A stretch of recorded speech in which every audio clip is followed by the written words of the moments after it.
Author कहते हैं कि पहले वो एक होटल में काम करते थे जहां पर एक गेस्ट बार बार आता था। ये एक मिलियनर था क्योंकि वाईफाई राउटर्स में इन्होंने 20 की एज में ही एक की कंपोनेंट का पेटेंट करवाया था। इसके अलावा भी यंग एज में इन्होंने काफी कंपनियां बेची थी, लेकिन पैसे को लेकर इनकी कुछ बचकानी हरकतें थी। हमेशा वो खुद के साथ लाखों रुपए कैश में लेके घूमते थे ताकि वो लोगों को ये दिखा सके कि वो कितने अमीर हैं। एक दिन वो होटल में आए और एक वेटर को एक नोट की गड्डी पकड़ा के कहा, जाओ सामने वाली दुकान से 2-3 गोल्ड के सिक्के ले आओ। उसके बाद उस टेक मिलियनेयर ने उन गोल्ड कॉइन्स को अपने दोस्तों के साथ सी में फेंकना स्टार्ट किया, जैसे कि वो कोई पत्थर फेंक रहे हो, और ये देखने के लिए कि कौन कितनी दूर सिक्के फेंक सकता है। ये सब मस्ती के लिए था और ऑब्वियसली बहुत ही जल्द ये मिलियनेयर ब्रोक हो गया। साइकोलॉजी ऑफ मनी बुक के ऑथर मॉर्गन हाउसेल कहते हैं कि पैसे के कुछ रूल्स हैं, ये सिर्फ इंटेलिजेंट के पास नहीं रहते बल्कि जो इन रूल्स को समझता है उसके पास ही रहते हैं। और आज हम इस वीडियो में साइकोलॉजी ऑफ मनी के 7 रूल्स देखेंगे, जिसमें सबसे पहला रूल आता है luck and risk. Bill Gates जब 13 साल के थे तब उन्हें क्लासमेट मिला जिसका नाम था पॉल एलन। एलन ऑब्सेस्ड थे अपने स्कूल कंप्यूटर से और दोनों की जोड़ी बन गई। उस टाइम पर कंप्यूटर्स बहुत नए थे और हर किसी स्कूल के पास कंप्यूटर्स नहीं होते थे, लेकिन लेक साइड स्कूल एक ऐसी जगह थी जिन्होंने उस वक्त कंप्यूटर्स में इन्वेस्ट किया था। अगर एग्जैक्ट कैलकुलेशंस की बात करें तो 1968 में 303 मिलियन बच्चे थे जिनकी एज हाई स्कूल में जाने लायक थी। इनमें से 18 मिलियन बच्चे यूनाइटेड स्टेट्स में रहते थे, जिसमें से 2,70,000 बच्चे वॉशिंगटन स्टेट में थे, 1 लाख सियाटल एरिया में थे और सिर्फ 300 बच्चे लेक साइड स्कूल में पढ़ाई कर रहे थे। यानी 1968 में 303 मिलियन में से सिर्फ 300 बच्चों के पास अपॉर्चुनिटी थी कि वो कंप्यूटर्स पर काम कर सके, यानी 1 in a million अपॉर्चुनिटी। और उन 300 बच्चों में से बिल गेट्स एक बच्चे थे। बिल गेट्स ने खुद माना था कि अगर लेक साइड नहीं होता तो माइक्रोसॉफ्ट नहीं बन पाता। लेकिन क्या आपको केंट इवेंस की स्टोरी के बारे में पता है? केंट भी उन 300 बच्चों में से एक थे जो लेक साइड स्कूल में बिल गेट्स के साथ पढ़ाई कर रहे थे। बिल गेट्स और केंट 8th स्टैंडर्ड में एक बहुत अच्छे फ्रेंड्स बन गए थे और बिल के अकॉर्डिंग केंट मैथ्स में एक्स्ट्रा ऑर्डिनरी थे। एक बार लेक साइड स्कूल में प्रॉब्लम आ रही थी कि स्कूल में बच्चे जो क्लास अपनी मर्जी की अटेंड करना चाहते हैं उसे कर सके, लेकिन इसे मैनुअली करना बहुत ज्यादा कॉम्प्लेक्स पड़ रहा था। स्कूल ने केंट और बिल गेट्स को इसका प्रोग्राम डिजाइन करने के लिए कहा और दोनों ने मिलकर इस प्रोग्राम को आसानी से बना दिया। बिल गेट्स और केंट इवेंस कंप्यूटर के फ्यूचर को लेके घंटों तक फोन पर बात करते रहते थे। बिल गेट्स कहते हैं, मुझे केंट का फोन नंबर अभी तक याद है, लेकिन इसके बावजूद हमें केंट का नाम अभी तक नहीं पता। एक्चुअल में हुआ यह था कि माउंटेनियरिंग करते वक्त केंट की डेथ हो गई थी। 1 मिलियन में एक ही इंसान माउंटेनियरिंग से मरता है और अनफॉर्चुनेटली वो केंट थे। इन शॉर्ट दोनों बिल गेट्स और केंट के लिए लक ने काम किया था, लेकिन ऑपोजिट डायरेक्शन में। तो पॉइंट ये है कि कई बार कई फोर्सेस जो हमारे कंट्रोल में नहीं होती वो हमारे लिए काम करती हैं, अच्छा या बुरा, लेकिन हमें उस पर ज्यादा फोकस नहीं करना है जिसे हम कंट्रोल नहीं कर सकते, बल्कि उस पर फोकस करना है जिसे हम कंट्रोल कर सकते हैं। नेक्स्ट पॉइंट आता है नेवर इनफ। रजत गुप्ता कोलकाता में पैदा हुए थे, लेकिन जो उन्होंने अपनी लाइफ में अचीव किया वो फिनोमिनल था। अपने 40s में मैकेंजी में वो CEO बन गए, जो कि एक वर्ल्ड फेमस कंसल्टिंग फर्म है। बिल गेट्स के साथ उन्होंने फिलैंथ्रोपिक काम भी किया। 2008 में गुप्ता की नेट वर्थ $100 मिलियन थी। ये इतना पैसा है कि अगर इसे हम बैंक में डाल दें और हमें 5% इंटरेस्ट रेट मिलता है तो हर घंटे हमें 43,000 रुपीस मिलते रहेंगे, और वो भी 24 घंटे इंटू 365 दिन। बट रजत गुप्ता बिलियनियर बनना चाहते थे। 2008 में गोल्डमैन सैक्स में फाइनेंशियल क्राइसिस आ गए थे, जो कि एक US का इन्वेस्टमेंट बैंक है। वॉरेन बफेट ने इसमें $5 बिलियन इन्वेस्ट करने का सोचा ताकि इसकी सिचुएशन ठीक की जा सके। सबको पता था कि अगर वॉरेन बफेट इस बैंक में बैकिंग देते हैं तो इसके शेयर प्राइस बढ़ेंगे ही बढ़ेंगे। अब क्योंकि रजत गुप्ता गोल्डमैन सैक्स के बोर्ड मेंबर थे तो उन्हें इस इंफॉर्मेशन का पहले से पता था। गुप्ता ने राज रत्नम को कॉल किया और कुछ ही टाइम में राज ने गोल्डमैन सैक्स के 1,75,000 शेयर्स खरीद लिए। जैसे ही ये डील अनाउंस हुई कि वॉरेन गोल्डमैन में $5 बिलियन इन्वेस्ट कर रहे हैं तो राज ने कुछ ही आवर्स में $1 मिलियन कमा लिए। इसके बाद पता है कि इन दोनों के साथ क्या हुआ? गुप्ता और राज इनसाइडर ट्रेडिंग के जुर्म में जेल चले गए। ऑथर कहते हैं कि हमें एक अमाउंट चाहिए होता है एक कंफर्टेबल लाइफ जीने के लिए, लेकिन उसके बाद सब हमारी लिटिल ईगो के लिए है। कई लोग ऐसा पैसा कमाने के लिए जो हमें नहीं चाहिए उस चीज को दांव पे लगा देते हैं जो हमें चाहिए, और ये एक बहुत बड़ी बेवकूफी है। इसलिए कई बार खुद पर एक स्टॉप लगाना भी जरूरी है। नेक्स्ट पॉइंट आता है कंफाउंडिंग कंपाउंडिंग। वॉरेन बफेट के ऊपर 2000 से भी ज्यादा बुक्स लिखी जा चुकी हैं और ऑब्वियसली सब मानते हैं कि वॉरेन एक बहुत ही अच्छे इन्वेस्टर हैं, लेकिन बहुत ही कम लोगों को पता है कि वॉरेन बचपन से ही बहुत अच्छे इन्वेस्टर थे। वॉरेन की नेट वर्थ अप्रोक्सीमेटली $84.5 बिलियन है, जिसमें से 99.6% वेल्थ यानी $84.2 बिलियन उन्होंने कमाए हैं अपने 50th बर्थडे के बाद, जिसमें से $81.5 बिलियन उन्होंने कमाए जब सारे रिटायरमेंट ले लेते हैं, यानी 60 की एज के बाद। बफेट ने इन्वेस्टिंग 10 साल से ही शुरू कर दी थी। एट एज 30 उनके पास $1 मिलियन थे। जस्ट इमेजिन अगर वो एक नॉर्मल इंसान होते और 20 की एज में वो कुछ नया करने के लिए सोचते, तब उनके पास 30 की एज में $25,000 के करीब होते। और अगर एक नॉर्मल इंसान की तरह 60 की एज में वो रिटायरमेंट ले लेते, तो अगर हम उनका नॉर्मल 22% रेट ऑफ रिटर्न लेते हैं, तो भी उनके पास सिर्फ $11.9 मिलियन होते, यानी अभी की नेटवर्थ के 99.9% कम पैसे। ये है कंपाउंडिंग की ताकत। एनीवेज, क्या आपने जिम साइमंस का नाम सुना है? जिम हेज फंड के एक हेड हैं, जिन्होंने 1988 से पैसे को ऑन एन एवरेज 66% रेट से कंपाउंड किया है, जबकि वॉरेन बफेट ने करीबन 22% से कंपाउंड किया है। साइमन की नेट वर्थ करीबन $23 बिलियन है, यानी वॉरेन के करीबन 75% कम। लेकिन ऐसा क्यों? ऑब्वियसली रीजन है कंपाउंडिंग।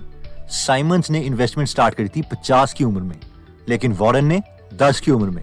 इसलिए उनके पास वॉरेन से आधा समय था अपने पैसों को कंपाउंड करने के लिए। अगर वॉरेन की तरह जिम साइमंस को 70 साल मिल जाते पैसा कंपाउंड करने के लिए, और उनके पैसे 66% के रेट से कंपाउंड होते रहते, तो उनकी आज net worth 63 Quintillion 900 quadrillion 781 trillion 780 billion 748 million and $160,000 होती। कोई बात नहीं, डरना मत।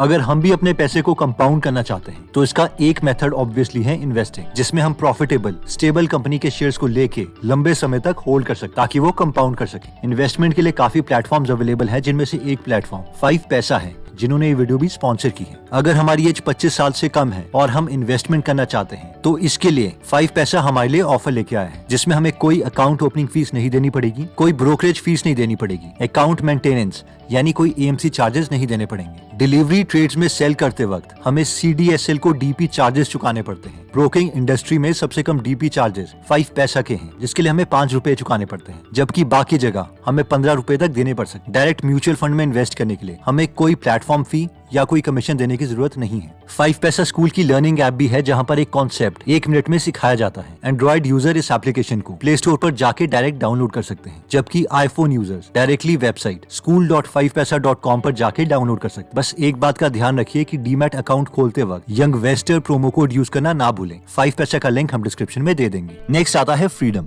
ऑथर कहते हैं कि हैप्पीनेस की डेफिनेशन तो सबके लिए अलग है, लेकिन हर इंसान को एक चीज चाहिए, और वो है लाइफ में कंट्रोल और पैसा। और पैसा का जो सबसे अच्छा यूज है वो यही है कि हमें पैसा लाइफ में कुछ भी कभी भी करने की आजादी देता है। थोड़े से पैसे हमें फ्रीडम दे सकते हैं कि हम कुछ दिन काम से छुट्टी लेके कहीं घूमने जाएं, या अगर हम बीमार हो जाते हैं तो हम पर ज्यादा बोझ ना पड़े। अगर हमारे पास थोड़े और पैसे हैं तो हम वेट कर सकते हैं उस जॉब की जो हमें चाहिए, वरना हमें वही जॉब करनी पड़ेगी जो सबसे पहले मिलेगी। अगर हमारे पास 6 महीने का इमरजेंसी फंड है, तो हमें अपने बॉस से डरने की जरूरत नहीं है, क्योंकि हमें पता है कि 6 महीने में हम कोई और जॉब तो ढूंढ ही लेंगे। थोड़े और पैसे हैं तो हम बेशक कम सैलरी वाली जॉब ले सकते हैं, ताकि हमें उतना टाइम मिल जाए जिसे हम अपने फैमिली मेंबर्स के साथ गुजार सकें। इन शॉर्ट, पैसे से हम अपना कुछ टाइम फ्री कर सकते हैं, और यही पैसे अचीव करने का गोल होना चाहिए कि हमें कंफर्टेबल लाइफ चाहिए और लाइफ में कंट्रोल चाहिए, ना कि हमें शो ऑफ करके लोगों को दिखाना है कि लाइफ में हमने कुछ बड़ा अचीव किया है। नेक्स्ट पॉइंट कहता है man in the car paradox. Author कहते हैं कि जब वो होटल्स में काम करते थे, तो बहुत से लोग फरारी, लैम्बोर्गिनी, रोल्स रॉयस जैसी गाड़ियों में आते थे, और वो हमेशा उन गाड़ियों को देखते। लेकिन जस्ट इमेजिन, उन्होंने कभी उसमें बैठे इंसान को नहीं देखा।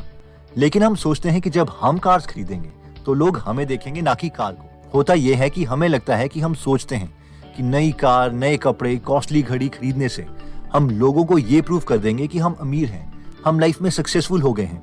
लेकिन टू बी ऑनेस्ट, जैसे कि हमें फर्क नहीं पड़ता दूसरों के पैसों से, बस हमें लगता है कि हमें भी उतने ही पैसे कमाने हैं। उसी तरह दूसरों को भी फर्क नहीं पड़ता हमारे गैजेट से। इसीलिए ऑथर का बेटा जैसे ही पैदा हुआ, उन्होंने उसके फ्यूचर के लिए लेटर लिखा, जिसमें लिखा था, तुम्हें लगेगा कि तुम्हें वो एक्सपेंसिव घर या कार चाहिए, लेकिन ट्रस्ट मी, तुम्हें नहीं चाहिए, बल्कि तुम्हें बाकी लोगों से रिस्पेक्ट और एडमायरेशन चाहिए। नेक्स्ट पॉइंट कहता है सेव मनी। मान लीजिए कि इस वक्त हम दोनों की सेम नेटवर्थ है, और आप मुझसे बेटर इन्वेस्टर हो। मैं 8% एनुअल रिटर्न ले सकता हूं और आप 12%। लेकिन मान लीजिए कि मैं पैसों को थोड़ा बेटर मैनेज कर सकता हूं, और मुझे खुश होने के लिए बहुत ही कम पैसे चाहिए, लेकिन आपको जैसे जैसे आपके एसेट्स बढ़ते हैं, आपका खर्चा भी उतनी तेजी से बढ़ता रहता है। लेकिन फिर भी मेरे पास ज्यादा वेल्थ होगी, बेशक आप एक अच्छे इन्वेस्टर हो। क्यों? क्योंकि वेल्थ में इन्वेस्टमेंट से भी ज्यादा सेविंग का एक बहुत बड़ा रोल होता है। ऑथर कहते हैं कि सेविंग तब होती है जब हम ये समझें कि हाँ, हमें एक सर्टेन लेवल ऑफ इनकम तो चाहिए ही एक कंफर्टेबल लाइफ जीने के लिए, लेकिन उसके बाद वाली सारी इनकम हमारी ईगो के लिए है। नेक्स्ट पॉइंट कहता है कि wealth is the money that you do not see. Author हमेशा होटल में एक आदमी को देखते थे जो अपनी पॉर्श गाड़ी में एक्सपेंसिव कपड़े पहन के आता था। सब लोग उसे काफी अमीर और स्मार्ट समझते थे, लेकिन एक दिन वो पुरानी होंडा में आया तो ऑथर ने उसे पूछा, तुम्हारी पॉश गाड़ी कहाँ गई? तो इस पर उस इंसान ने बिना शर्म के कहा, मैंने 70 लाख का लोन लिया था कार के लिए, जो डिफॉल्ट हो गया है, और कंपनी वाले उस कार को ले गए। इस पर ऑथर कहते हैं कि जब भी हम किसी को 70 लाख की कार चलाते हुए देखते हैं तो हमें इससे ये नहीं पता चलता कि उनके पास 70 लाख रुपए हैं, बल्कि ये पता चलता है कि जितने पैसे उनके पास पहले थे, अब उसमें से 70 लाख रुपए कम हो गए हैं या फिर 70 लाख का लोन ले लिया है। हमें से जब कोई बोलता है कि हमें मिलियनेयर बनना है, तो इससे उन लोगों का मतलब ये नहीं है कि वो $1 मिलियन यानी 7 करोड़ रुपए चाहते हैं, बल्कि वो 7 करोड़ रुपए खर्च करना चाहते हैं। जबकि वेल्थ वो कार्स हैं जो हमने कभी खरीदी नहीं, वो बंगलो है जो हमने कभी खरीदा नहीं, वो वॉचेस है जो हमने कभी पहनी नहीं। ऑथर कहते हैं कि रियल वेल्थ जो है वो छुपी रहती है, इसलिए हमें वेल्थ पर ध्यान देना चाहिए, ना कि शो ऑफ पर। तो दोस्तों, इस वीडियो में हमने टोटल 7 पॉइंट्स देखे थे, जिसमें पहला था लक एंड रिस्क। इस पॉइंट में हमने देखा था कि कई बार कई फैक्टर्स होते हैं जो हमारे कंट्रोल में नहीं होते, लेकिन इसके बावजूद हमें उन पर फोकस करना चाहिए जो हमारे कंट्रोल में है। नेक्स्ट पॉइंट था नेवर इनफ। इस पॉइंट में हमने रजत गुप्ता की स्टोरी देखी थी कि कई बार इंसान के लिए $100 मिलियन यानी 700 करोड़ रुपए भी कम पड़ जाते हैं, इसलिए हमें पता होना चाहिए कि हमें कब अपनी ईगो पर स्टॉप लगाना है। नेक्स्ट पॉइंट हमने देखा था कंफाउंडिंग कंपाउंडिंग। इस पॉइंट में हमने देखा था कि जिम साइमंस की 66% रेट ऑफ एनुअल रिटर्न लेने के बावजूद वॉरेन बफेट से कम वेल्थ, और वो इसीलिए है due to law of compounding. Warren Buffett ने इन्वेस्टिंग 10 साल से शुरू कर दी थी, जबकि जिम साइमंस ने इन्वेस्टिंग 50 साल में शुरू की थी, इसलिए जिम की नेट वर्थ वॉरेन बफेट से 75% कम है। नेक्स्ट पॉइंट है फ्रीडम। इस पॉइंट में हमने देखा था कि पैसे का बेस्ट यूज ये है कि ये हमें लाइफ में कंट्रोल और फ्रीडम देता है, और हमें इसे इसी पर्सपेक्टिव से सोचना चाहिए। नेक्स्ट पॉइंट था man in the car paradox. इस पॉइंट में हमने देखा था कि जब हम सब एक दूसरे की कार देखते हैं या कोई महंगी चीज देखते हैं, तो उस चीज के बारे में सोचते हैं, ना कि उस इंसान के बारे में। इसलिए जब हम भी कोई एक्सपेंसिव चीज खरीदेंगे तो लोग भी उस एक्सपेंसिव चीज के बारे में सोचेंगे, इसलिए इस पैराडॉक्स में हमें नहीं जीना चाहिए। नेक्स्ट पॉइंट था सेव मनी। इस पॉइंट में हमने देखा था कि इन्वेस्टमेंट के साथ साथ सेविंग का बहुत बड़ा रोल होता है, इसलिए शो ऑफ करने के बजाय हमें सेविंग पर ज्यादा ध्यान देना चाहिए। नेक्स्ट पॉइंट था wealth is the money that you do not see, जिसमें हमने देखा था कि वेल्थ वो नहीं है जो हम देखते हैं, बल्कि वो है जो हमारे पास सेव्ड रहती है। वो आइटम्स हैं जो हम दिखावे के लिए खरीदते नहीं हैं। दोस्तों, अगर आप फाइनेंस से रिलेटेड और ऑसम बुक समरीज हिंदी में फ्री में सुनना चाहते हैं, जैसे कि rich dad poor dad, $100 startup, lean startup, the little book on common sense investing या द इंटेलिजेंट इन्वेस्टर एक्सेट्रा, तो आप हमारी गीगल एप्लीकेशन डाउनलोड कर सकते हैं, जहां पर हिंदी में फ्री में 130 से ज्यादा बुक समरीज आप सुन सकते हैं और पढ़ सकते हैं। अगर आप इस एप्लीकेशन में इंटरेस्टेड हैं तो उसका लिंक हम डिस्क्रिप्शन में दे देंगे। दोस्तों, आप इस वीडियो को अपने फ्रेंड या फैमिली मेंबर्स के साथ शेयर कर सकते हैं जो आपको लगता है कि यूजलेस खर्चे कर रहे हैं और जिन्हें अपने फाइनेंसेस को कंट्रोल करने की जरूरत है। एनीवेज दोस्तों, अगर आप ऐसी नॉलेजेबल वीडियोस मिस नहीं करना चाहते तो सब्सक्राइब करने के बाद बेल का बटन दबाना मत भूलिएगा। आप कमेंट करके ये भी बता सकते हैं कि आप नेक्स्ट वीडियो किस टॉपिक पर चाहते हैं। जल्दी हम आपसे दोबारा मिलेंगे। जय हिंद।